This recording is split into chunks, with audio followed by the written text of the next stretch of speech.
Y para eso vamos a contar con una voz con experiencia.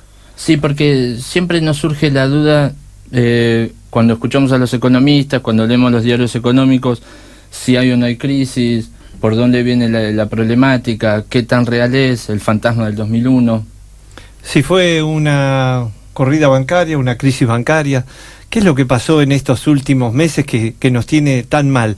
Para ello vamos a hablar con Diego Morzone, operador de la Bolsa de Comercio, y tiene un panorama económico de las finanzas argentinas. Es decir, ¿cómo te va, Diego?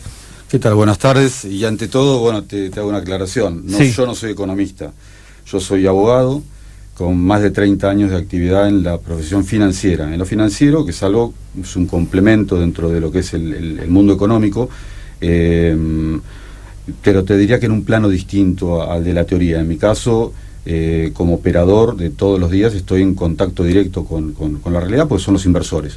Con los inversores, en permanente diálogo.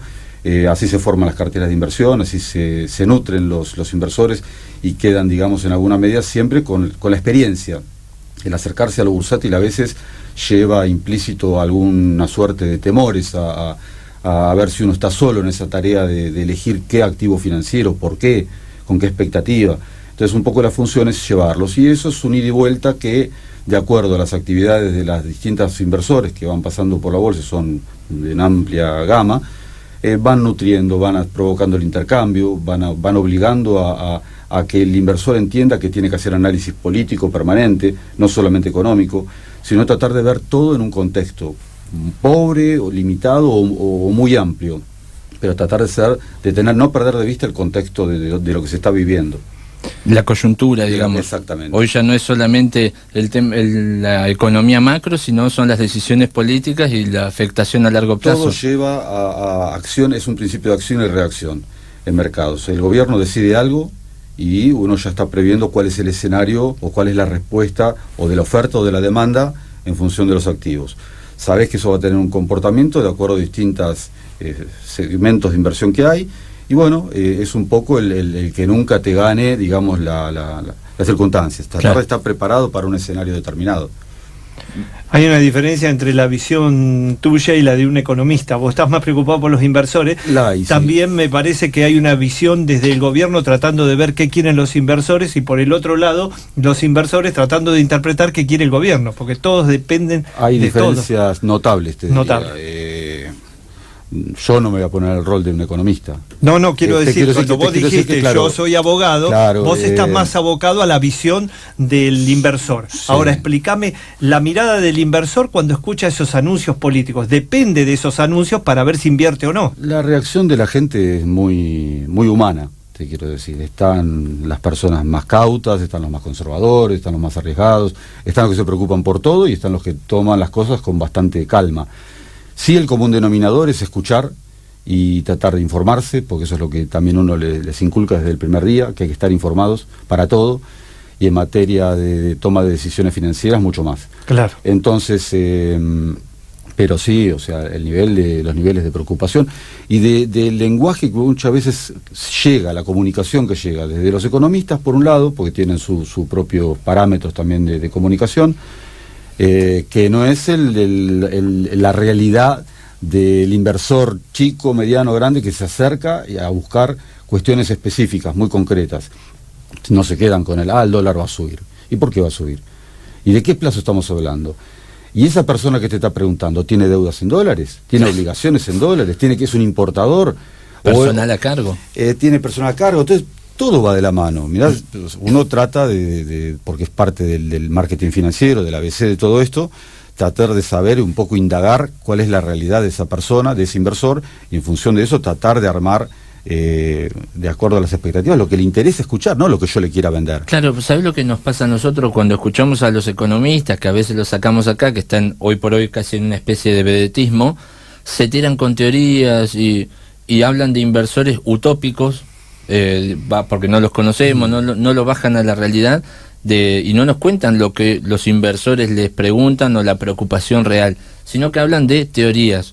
no sé, ya voy a terminar leyendo a Keynes, porque lo mencionan tanto que en algún momento lo voy a ir a leer. Sí, es real. El punto es que te sorprenderías de la variedad y la gama que hay de inversores. En nuestro caso tenemos una cartera muy importante de inversores, y no solamente eso, o sea, vos podés tener cuentas efectivas, concretas, pero te diría que al lado, en paralelo, hay toda una movida de personas que se acercan, consultan, preguntan, que para mí es fundamental, para la institución y para todos. ¿Por qué? Porque estás dando un primer paso que es fundamental, que es para sacar esa idea de ese abstracto de qué es la bolsa, cómo te manejás, cómo es ese ambiente de trabajo.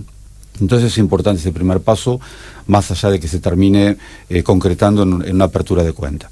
Entonces ese proceso es el que se vive día a día desde hace muchísimos años y que lleva a lo que te decía hoy, que es ese enriquecimiento por la multiplicidad de factores con los clientes, con los inversores en general. Bien, y que en definitiva es el que arriesga, porque a diferencia de un teórico, el economista te puede dar una teoría, pero el otro pregunta, vida real, es el que es la vida real. Es la vida real. Para mí la bolsa es el pulso de la economía, si se quiere. Tomá y fíjate a ver cómo viene. Mirá que ¿O no? Vienen chicos del interior, muchos de la universidad, de la Facultad de Ciencias Económicas, y abren muchas veces, a lo largo del año se ha dado así, cuentas con lo mínimo. Mirá que nosotros tenemos un contrato mínimo para ingresar al Fondo Común de Inversión de 1.000 pesos. O sea que es inclusiva, es una bolsa muy inclusiva, claro, que trata de que venga la gente. Y en mi caso, que me toca mucho ese contacto, bueno, escucho las expectativas del interior de la provincia, básicamente, o de algunos lugares del país que vienen a la universidad, y que eso también es muy enriquecedor, que te termina de completar un panorama donde uno, cuando habla, trata de hablando, sabiendo que conocemos una realidad que se está viviendo en el país, que puede ser de la forma que quieras, pero a la hora de nosotros tratar de sacar, de extraer cuáles son las ideas de fondo, cuáles son las realidades de las personas, las tenés que tener en cuenta, porque si no pasa lo que hoy estamos hablando, estamos disociados de la realidad. Exacto. Entonces, acá es concreto y tratamos de que sea eficiente, como entendemos que se tiene que mover la economía o intentar mover el Estado, cuanto menos, que es lo que realmente cuesta verdaderamente poner en caja, la eficiencia. Bien, y a ver, trata de explicarnos a nosotros dos, diferentes edades, pero pensamos bastante parecido a veces, no siempre, por suerte. ¿Hay crisis económica o no hay crisis? Hay más que crisis económica, hay una crisis financiera. Yo lo separaría, no es lo mismo. Acá, por ejemplo, tuviste durante el mes de mayo una crisis cambiaria y de magnitud. Crisis cambiaria, no bancaria. Bancaria hubiera implicado corridas y sin embargo fíjense que a la hora de ver qué nos dejó la marejada esta de la crisis cambiaria, vemos que los bancos no han perdido depósitos, que es un punto de análisis central, es el ABC para ver realmente qué pasó acá y si hubo realmente temor no lo hubo, simplemente se sabe y se vive una diferencia en el valor del dólar, le quedará a otro tipo de análisis si fue bien llevado o mal llevado. La realidad es que el dólar vale 28 por una serie de factores y medidas que se han tomado desde el Banco Central y desde la economía en general, que parecen estar dando resultado, por lo menos hay una tregua, eso es lo que se está viviendo, un dólar que se viene moviendo muy trabajosamente de centavos, que sube, centavos que baja, pero sí de fondo algunas cosas que también no se escapan al análisis. El dólar está a 28 y las tasas están al 40 y pico, con lo cual te diría que es un antibiótico que a la fiebre la está calmando, pero no te la termina de poner en 36 sí. Y pico, es la normal. Claro, y 36. Que como todo medicamento no puede ser a tiempo prolongado. Porque claro, te empieza a generar efectos adversos. Claro, eso es lo que pasa acá. Estábamos hablando de gente que arriesga. Yo no me quiero imaginar hoy el que tiene una pyme y tiene que tomar tasas, porque generalmente le vienen por el descubierto. Claro, pero le aguantan cuando no les llega un pago y entonces arriba del 40%. Algunos hablan de 55%. Sí, acá, bueno, también hay que buscar bien de cómo está segmentada el mercado financiero en la Argentina. Los bancos tienen el grueso de la responsabilidad de ver a qué tasas se están prestando. Vos pensás que la gran diferencia entre los bancos y los mercados bursátiles es que hay un proceso de intermediación en el medio con los bancos. Los bancos reciben dinero de la gente en calidad de depósitos a un valor, y carpeta de por medio, calidad del inversor, de la empresa, de quien sea, prestan a otro. Entonces hay un segmento fuerte. En materia bursátil, el que busca financiación prácticamente tiene un similar. coloca dinero que lo está retomando el inversor básicamente a la par. No hay intermediación, la bolsa no lucra, no hay una diferencia económica entre el inversor y el tomador de fondos, que es lo que en la economía se plantean, son las pymes, son las empresas. Para darte un ejemplo concreto, un segmento de inversión que hay en bolsa muy activo, que antes era materia de bancos estrictamente, es el negocio de los cheques de pago diferido. Cheques que pueden emitirse hasta un año y que tienen previo empadronamiento de la empresa para poder emitirlos, va a la Comisión de Valores, que es el órgano estatal que hace el poder de policía, es el rol del Estado, la cara del Estado. Entonces esas empresas quedan habilitadas para poder cotizar en bolsa sus cheques, que podrán ser avalados, no avalados. Nosotros solamente nos operamos los que tienen máximo nivel de garantía, pero ahí es donde vos ves, cuando vos ves en la pantalla las tasas, son subastas. Entonces ofrecen a un nivel de tasas y el inversor ve si compra o no compra. Pero ahí tenés tasas que cuando vos las ves, como estuvieron en los días de esta crisis, que siguen altísimas, al 40 y pico, al 41, 42, 45, y muchas veces tomando como referencia las tasas de las LEVAC, que son, como te decía, referentes, son tasas referentes. Vos recién disociaste crisis financiera de económica. De cambiaria. De cambiaria, perdón. ¿Cuál es la diferencia más tangible, más clara para entenderlo? Que lo más fácil para entender es que tenés un país rico desde lo económico, un país con un patrimonio sin precedentes, es uno de los países del mundo con superficies cultivables, con recursos minerales, pesqueros, un país que está para hacerse de vuelta, un país que le faltan políticas. Yo escuchás muchas veces a los políticos y hay que ponerlos a veces en caja, de entender que este es un país que cero hacen. En muchos casos, te quiero decir, ¿eh? Sí. No. Acá lo que hay que trabajar es en políticas que hagan sustentable el desarrollo económico. Tratar de lograr tener un Estado más chico, eficiente y con buenas políticas. Y por supuesto bajando los impuestos, porque lo del Estado es anti-empresa, anti-rol privado en todo esto. Entonces, es el hecho de que hoy se está concretando esto que te digo en algunos sectores, un sector muy interesante que está creciendo a un nivel casi récord, te diría, es todo el sector de combustibles en Argentina, de producción de energía, de lo que es gas, petróleo y de lo que son nuevas energías alternativas, especialmente los campos eólicos. Se están desarrollando por el país de una forma impresionante. Los verdaderos capitales de inversión que están llegando a la Argentina van apuntados ahí, especialmente al área de Vaca Muerta. En tiempo récord se han construido 2 gasoductos que van a hacer lograr de que Argentina esté exportando nuevamente gas en muy poco tiempo. Estamos hablando de que, donde te diste cuenta, se producen exportaciones a Chile de gas. No hay que olvidarse que hasta el 2006 Argentina fue exportador nato de energía, básicamente eran 6.000 millones de dólares, y por no tener políticas, por vivir de la coyuntura, meses después ya estabas importando por 10.000. Por 10.000 millones. Hicimos un canal a través de Chile para exportar el gas y después lo terminamos usando para poder entrarlo con los noruegos para este lado. Eso es falta de políticas. Eso es falta de políticas de mediano plazo, de largo plazo, que te diría, hoy están empezando rápidamente a surgir efecto los acuerdos que se están dando en algo que no puede fallar, porque esto no es simplemente una cuestión ni solamente del Estado, ni solamente de los trabajadores. Esto es producto de que el Estado sí tiene que tender, fomentar a que hayan consensos, una palabra también bastante descuidada en la Argentina. Consensos, en este caso, el Estado con su rol, los empresarios, los trabajadores, las políticas. Para colmo, el petróleo que sobra hoy en Argentina, o que va a sobrar en Argentina, es el petróleo no convencional, igual que el gas. Y eso lleva a un trabajo, un proceso que es muy distinto al otro, mano de obra, operarios.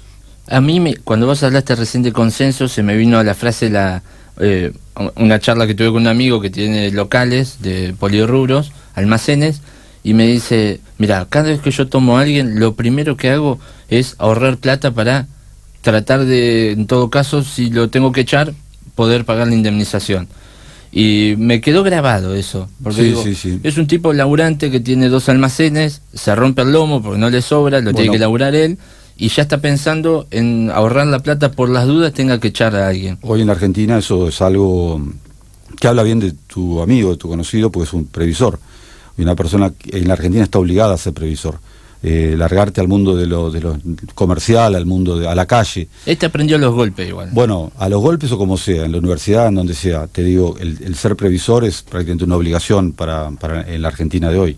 hay que ser previsor en todo, en absolutamente todo. Claro, pero digo, ¿cómo se puede entonces empezar a pensar si nadie piensa en el privado de la pyme y nadie piensa en el privado que genera fuentes de trabajo? Es lo que estás diciendo, el privado en la Argentina es el verdadero generador de trabajo.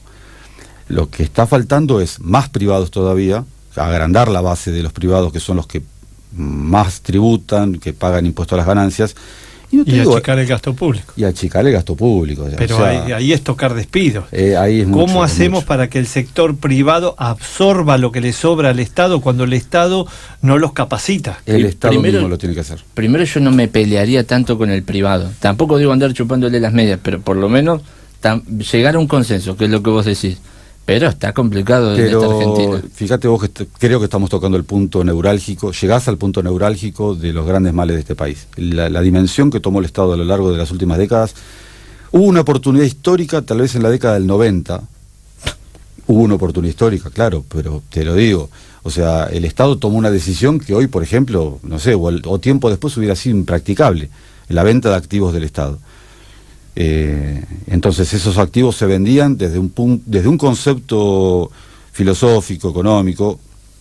Hay que recordar cómo funcionaba todo eso en aquella época, pero el Estado lo vendía supuestamente como para decir, me voy alivianando, me voy sacando del peso de gastos corrientes de recursos, y eso no pasó nunca. O sea, de pronto... Esa que daba pérdida la sacamos porque de lo contrario le tira pérdidas al Estado. Vos privatizabas y por otro lado con una mano firmabas el decreto de privatización. Se vendía, cobrabas $1.000 millones o 15.000.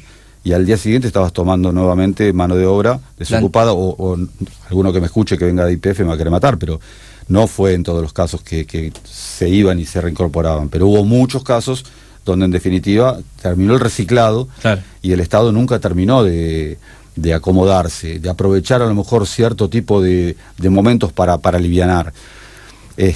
Hay muchas cosas, pero es el gasto público. Mirá, ahí tocaste un tema, estamos viendo ahora los 3.000 millones de un juicio que de YPF, por ejemplo, es mal vendido en la época del Riojano, y después mal comprado en la época acá. Pero, es decir, la Argentina todo mal hace. Porque... A un petróleo a $10 el barril se vendió YPF. Sí. Y a $145 el barril se recompró. Claro, pero ahora estamos viendo, vos que estás en la bolsa, que desde el momento que las acciones de YPF quisieron cotizar en Wall Street, sí, ya había una cláusula para todos los que entran ahí, no es especialmente para acá, sí, que cuando vos haces una oferta como la que se le hizo a Repsol, tenía que hacerle la misma oferta a los otros socios todos que estaban ahí. No se le hizo a los Eskenazi, que tenían la parte del grupo Petersen. Y era una parte importante. Una parte importante, porque consiguió un 25% sin plata.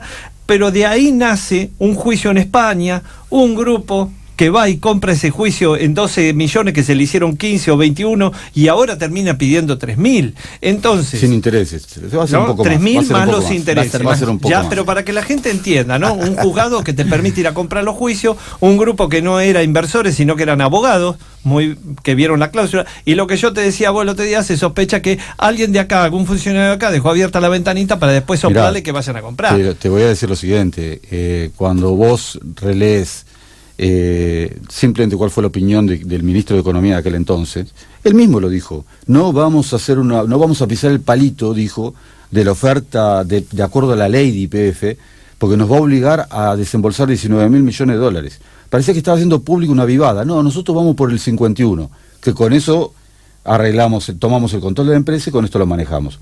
Le desempolvaron 2 acuerdos, 2 compromisos directos de la presidencia argentina para con lo que sería la Comisión de Valores estadounidense, la SEC, y la propia bolsa norteamericana, porque el motivo fue la cotización de las acciones argentinas de YPF a través de ADRs.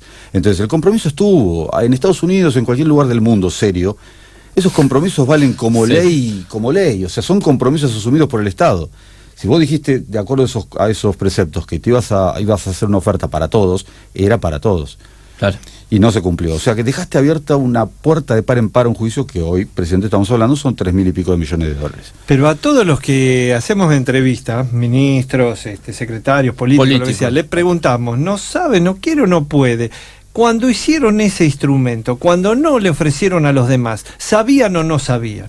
Y en este caso, porque ahora se está diciendo, si este gobierno de alguna manera no la vio venir, no tomó medidas antes y esperó que saliera el juicio. No, ¿qué medida vas a tomar? No puedes tomar ninguna medida. Yo me pongo en el lugar del gobierno. O sea, el lugar del gobierno, la única medida que sabes que puedes hacer es pensar cómo lo vas a pagar. Llamarlos antes de que te ejecuten y decir, vamos probablemente, a hablar. Probablemente. Algo que a la gente por ahí no le va a gustar, que pero vamos a pagar 3.000 millones lo con que la pasa es que ponete en el lugar del gobierno. Un privado tiene una cintura. Sí. Un gobierno tiene otra. ¿Y con qué criterio salís y decís que son 1.000 más, 1.000 menos para arreglar un juicio? Y cuando se trata de instituciones, se trata del Estado, es muy lógico que los juicios tomen su curso. Y que es muy distinto a que tu amigo que tenía un problema potencial problema, claro, pueda decir esto lo arreglo, lo intento arreglar antes de que pase a mayores. En fin, son casos distintos, pero en el caso del gobierno esa puerta quedó abierta, se sabía que potencialmente que podía haber un problema. Hay un tema también que también es delicado, y que recién mencionando instituciones en general, cuando te haces cargo, y específicamente después de un cambio de color, de un signo político tan abrupto como el que hubo acá en la Argentina, resulta muy loco no poder, producto de cómo tomo una circunstancia, no te digo una auditoría profundísima, pero sí tirar los grandes lineamientos para la gente, para que puedan manejar de qué es lo que está pendiente, qué es lo que está potencialmente mal o no, como para que la gente sepa.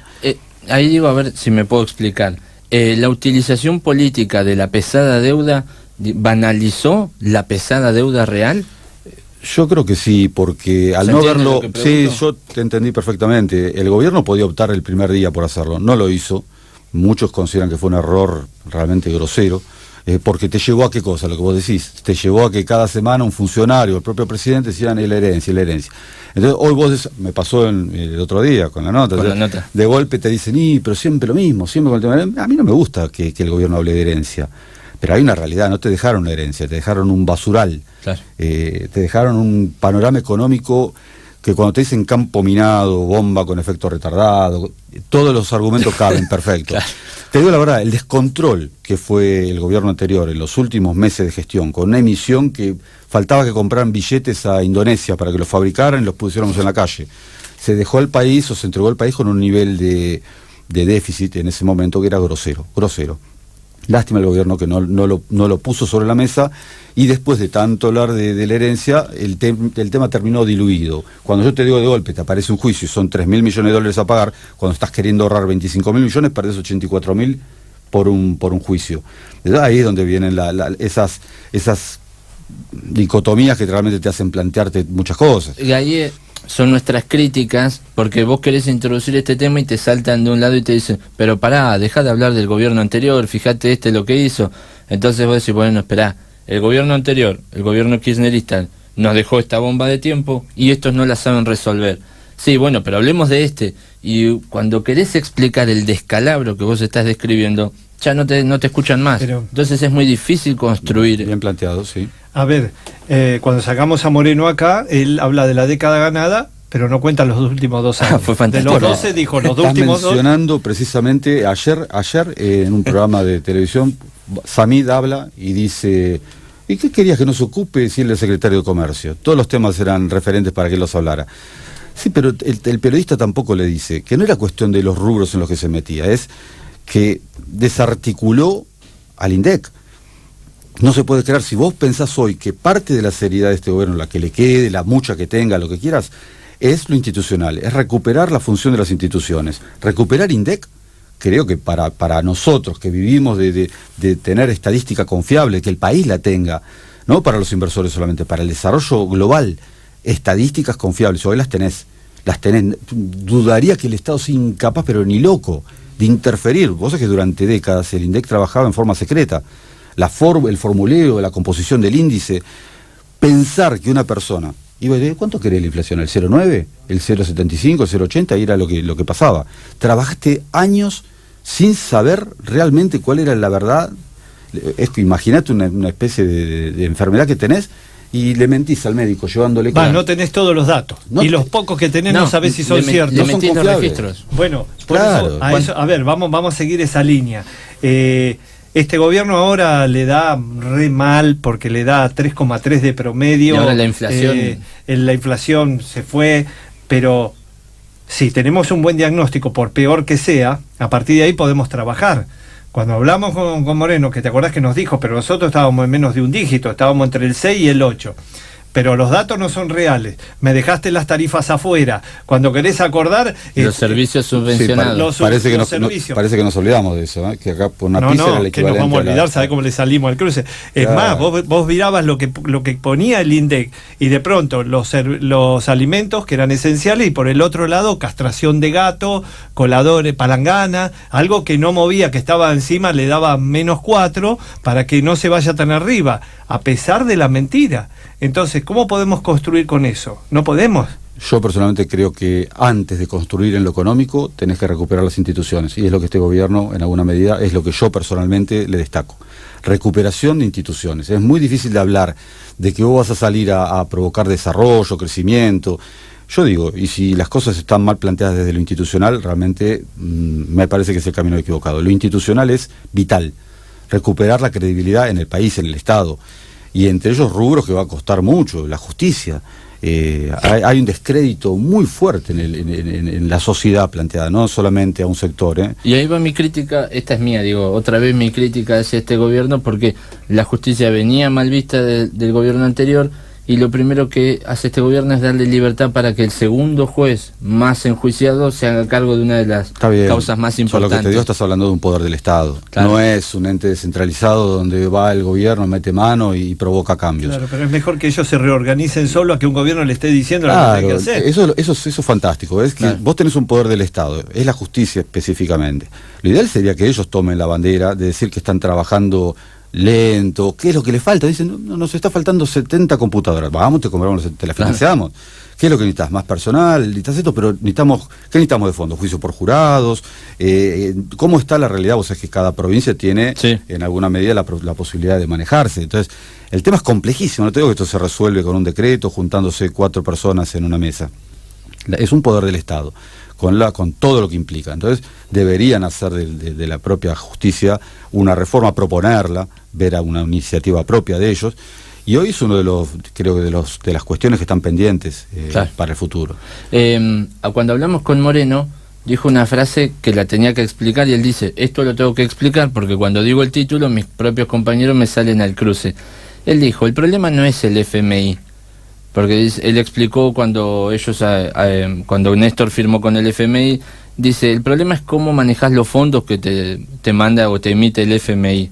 ¿Cómo ves vos el rol del FMI en esta situación? Yo estoy muy de acuerdo. Acá el gobierno lo que hizo fue anticipar los tiempos de una manera coherente. Ha habido un primer antecedente que fue el de apurar el programa global de deuda, todos sabemos que no es porque Macri quiera tomar deuda porque sí, es para financiar el gasto público, que tiene una brecha en este momento muy fuerte. Entonces, hay que ponernos de acuerdo. ¿Qué hacemos? No queremos el FMI, perfecto. Hacemos entonces un recorte terrible a nivel gasto público. ¿Qué es el gasto público? Fundamentalmente es el empleo público, claro. Más que nada. Eso, trabajo social muy fuerte, obra pública, en fin. Pero dimensionando, te digo que lo del FMI fue una medida estratégica, asegurarse fondos. Lo que sí puedo cuestionar es al revés, es el pago que se hizo en época de Néstor. Es la plata baratísima que tenía el Estado, bien estructurada, planificada, y que aportaba horizontes pagables en el tiempo. Esa plata pudiste haber utilizado en infraestructura, que realmente fue muy pobre lo que quedó de infraestructura de 12 años de gobierno, del último gobierno, muy pobre. Entonces te estoy diciendo que con semejante andanada de dólares pudiste haber hecho pero de todo. Y pagarle al FMI, ¿y qué significaba? Ir a un foro internacional a decir, yo no les debo plata, yo estoy en otro mundo, soy Alemania. Y después pagaba tasas caras a Venezuela, y ahora estando de la mano con el fondo, porque la verdad que como cualquiera que tiene deudas con un banco, no te podés hacer tenés que ir y decirle, muchacho, ¿cómo salimos? Entonces ahora consiguen tasas mucho más económicas, es casi un error económico no acceder a esas tasas. Totalmente de acuerdo. Y otra cosa que fíjate que dejan descubierto lo del FMI, es de las cosas más resaltables de este gobierno, que fue la posición que tomó Argentina en el mundo, cómo reposicionó Argentina en el mundo. Argentina, acordate, a los pocos meses de haber asumido Macri, bueno, desde recibir a presidentes de las potencias más importantes del mundo, o sea, el acuerdo con el FMI, en la rapidez que se hace, por los montos que se hace, para un país todavía fronterizo, calificado como fronterizo, pues lo de emergente vino después, te diría que está muy poco apreciado en general. Es un logro tremendo. Lo comparo a una jugada de ajedrez, porque lo que hizo fue, al fondo y a los capitales norteamericanos lo que les molesta es que acá venga una Venezuela. Entonces, ahora mismo ya se pasaron, tuvimos otro récord. En 2 meses rompemos, ya no llegamos a lo que estipulamos hace 2 meses atrás. Entonces ya tenemos que ir a pedir un guiño nuevo, y que dicen que lo van a dar, porque les interesa que la Argentina salga y no caiga en una nueva... No es solamente Argentina, hoy el nuevo escenario mundial es contra el populismo. Claro, no es bueno, militar, eso lo juega a favor. No es la Guerra Fría, eso se terminó. Hoy el punto es un gobierno populista contra un gobierno no populista. Entonces hoy la mirada ni siquiera es Argentina, hoy la mirada está puesta en Brasil, es la 8ª potencia mundial, donde viven 240 millones de habitantes. Nosotros no existimos al lado de Brasil en ese término de intercambio. Nosotros también tenemos que saber que se le da poco interés al tema, que a Brasil le vaya bien, Argentina sí le significa por cada punto que Brasil crece, es un 0,25 lo que crece Argentina por derrame. Mira. Y este gobierno de Macri ha tenido la poca fortuna de que en los 2 años y medio que lleva de gobierno, Brasil ha sido una mochila de plomo. Una mochila de plomo. O sea, todavía que no solamente no te aporta de crecimiento, te aporta un rojo comercial importante. Sí, el otro día escuchaba unos analistas de política internacional y decían, lo peor que le pudo pasar a Macri es que él tuviese que ser el referente de Latinoamérica o tratar de hacerse cargo de la parte de América del Sur. Sí, o porque sea... dice, más todos los problemas de Argentina, encima le tocó una Brasil débil. Bueno, ahí está, tienen un problema de identidad, un Temer que se desprende de Lula, ¿qué pasa? Y nosotros por ahí, como él dice, desde que llegó Macri trató de acomodar lo institucional y parecer creíble, por lo menos, serio, vamos a trabajar. Eso es lo que se aprecia. Y en el caso de Brasil, las elecciones de octubre y la potencial... El proceso electoral va a durar un par de meses. Brasil está muy difícil, por lo menos en la Argentina, el que lo quiere visualizar tiene una empresa que es la más importante de Latinoamérica y brasilera netamente, que es Petrobras, y con ver las cotizaciones de Petrobras en nuestro mercado te das cuenta más o menos qué es lo que puede pasar ahí. Hoy se está viviendo un clima un poquito más optimista a nivel mercados, y bueno, habrá que ver qué es lo que pasa, pero para Argentina tiene una trascendencia más de la que nos imaginamos. Más de la que nos imaginamos. Vamos con algunos nombres, me está viniendo a la cabeza, porque cuando se armó la discusión esta de la crisis, decían, acá hay economistas que tienen conocimiento sobre lo que es el fondo y otros que hablan que no tienen conocimiento. Pero Sturzenegger estuvo en la renegociación de la deuda cuando estaba Cavallo. Sturzenegger es probablemente la persona más lúcida desde lo intelectual que ha pasado por el país en muchos años. Cuando Macri decía, formamos el mejor equipo económico, a la luz de los resultados podrá no haberse dado, pero a la luz de la calidad de gente que estaba en ese momento en el equipo económico, te diría que sí, que es para convalidarlo, un nivel extraordinario. Profesor titular en Harvard. Alguien dirá, bueno, pero a la altura de los acontecimientos, con lo que pasó, las cosas no anduvieron. No anduvieron.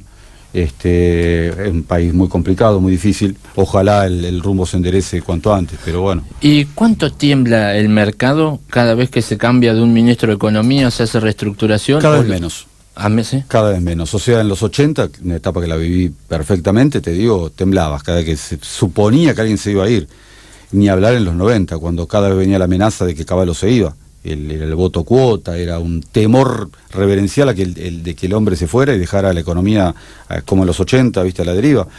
Así que cada vez menos. En la época de Néstor se llegó a ir Miseli, que Miseli se llamaba. Sí, claro. Sí, feliz. La que la agarró. Claro, y fíjate vos que me acuerdo que al día siguiente en mercados no pasó absolutamente nada. O sea, se empezó a transitar una etapa donde no fuera tan dependiente el equipo a la salida o no de un jugador. Eso es lo que me parece que se va a es una forma de progreso, te digo, a nivel social. No dejar supeditada la economía a un individuo. Sí te digo, cuando me hablas de un partido político o de una estructura política es otra cosa. Bien. Pero a nivel de un ministro, por suerte, ese tipo de detalles van quedando en el tiempo. ¿Y estamos cerca? ¿A dónde o cuán lejos estamos del 2001? No, estamos lejísimos y eso no va a volver a ocurrir.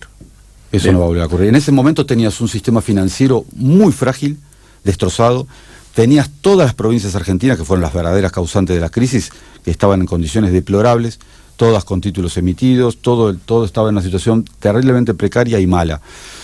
Hoy el sistema financiero es fuerte, hoy hay un gobierno con una decisión política que es muy distinta a la que había en aquel momento, que entró en un clima de fragilidad, producto de la renuncia del vicepresidente.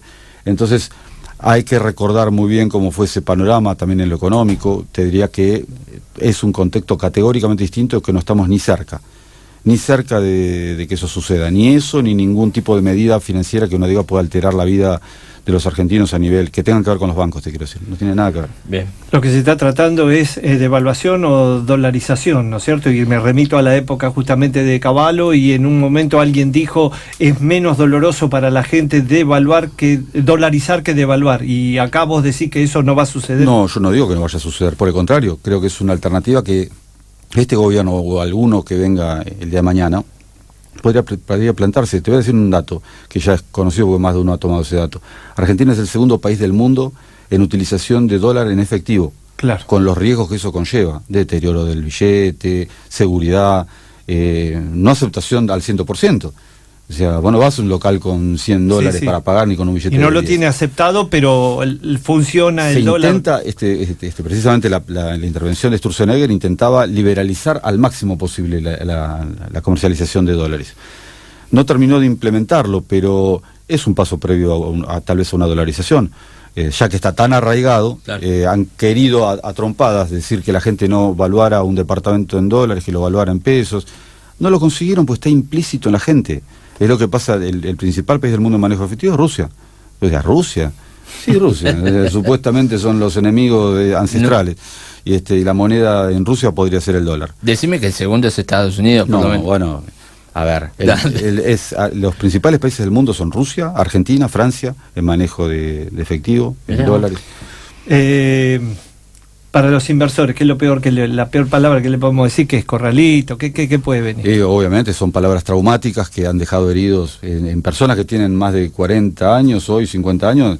Los millennials no lo vivieron a todo eso, pero claro. Lo que yo trato mucho con chicos jóvenes que de pronto no tienen que ponerse a estudiar o leer desde un texto qué fue lo que pasó y cómo interpretarlo, ponerse en la piel de la gente en aquellos días. Fue absolutamente traumático y hay gente que todavía al día de hoy sigue diciendo, mirá, vengo acá porque no quiero ir a tal parte, en detrimento de tal por lo vivido. Y eso tampoco está bien. Te quiero decir que hay que mirar todo porque las cosas pasan en un momento determinado. Sí, lo que pasa es que acá cuando hubo esta corrida fueron 2 bancos que se llevaron el dinero. Es decir, la renta no tenía impuesto. Vamos a ponerle impuesto a la renta, si querés, a correrlos por izquierda este gobierno. Le ponen a las LEVAC y se llevan la plata de un día para el otro porque el capital no responde a ningún concepto. Fue una medida, una torpeza, lo del impuesto a la renta financiera fue una torpeza que tenías más para perder que para ganar. En un país que vos me decís no requiere de 0 pesos de deuda y vos tenés toda una emisión, un stock de bonos impresionante, pero un país como el nuestro que requiere, tiene un plan anual de toma de deuda para poder financiarse y lo va a tener por largo tiempo, ir en contra de tus fuentes de recursos es un disparate. Entonces yo digo, impuesto a eso, impuesto a lo que quieras, no es bueno. El Estado tiene que aprender a financiarse con un nivel de razonabilidad. Claro. Ahora, estás en el momento en un país donde prácticamente la presión impositiva es la más alta del mundo. Entonces, muy difícil decir, quiero crecer. Porque acá todo se resolvería con eso. Vos decís, la deuda, esto, todo perfecto, pero nadie habla de crecer. Y vos tenés entonces instituciones como las bursátiles, tenés muy aceitados mecanismos, instrumentos, tenés los inversores. Yo creo que el último blanqueo de capitales que se hizo en el país demostró que hay 200.000 millones de dólares que están dando vuelta esperando condiciones oportunas para poder invertir. Entonces tenés los recursos, tenés un país económicamente fantástico. Entonces tenemos que pensar que algo está fallando algo, y muy concretamente está fallando. Entonces, algunos políticos se quedan en la poca cosa, en el ver en su distrito lo que pasa, y están los que puedan mirar un poco más allá. Entonces, el Estado en cada espacio que ocupe tiene seguramente la posibilidad de generar inclusión y generar emprendedores, porque todos quieren trabajar para el Estado. Claro. Hacen falta emprendedores, debería ser una materia en la secundaria, enseñarle a los chicos a salir con todo, a ganar la calle, a producir. Que en este país es posible. Hoy las condiciones no están dadas, hay que luchar para que las condiciones se den.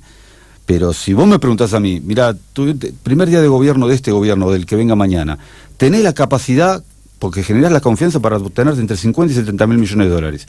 ¿Para qué los usás? ¿Para hacer obra pública o para financiar una potencial caída de impuestos monumental? Yo hubiera inclinado por lo segundo. Sí. Te pongo ganancias al 10, te pongo el IVA al 10, y este país lo prendés, ¿sabes cómo? Pero de una forma grosera, y financio esa caída fiscal, la financio con esa plata y la vuelvo a recaudar después. Claro. Sí, te entendí yo.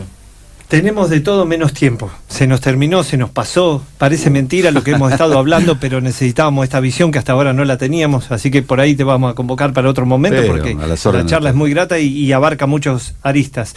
Pero ya hoy se nos terminó el tiempo. Les agradezco a la gente, nos pasamos. Un abrazo para todos, nos vemos mañana de 12 a 14. Me despido, estábamos hablando, para que el que agarró la conversación empezada, estábamos hablando con Diego Morzone, operador de la Bolsa de Comercio. Te vuelvo a agradecer, un gusto haber charlado con vos. Igualmente para ustedes. Nos reencontramos mañana con más Fondo a la Derecha.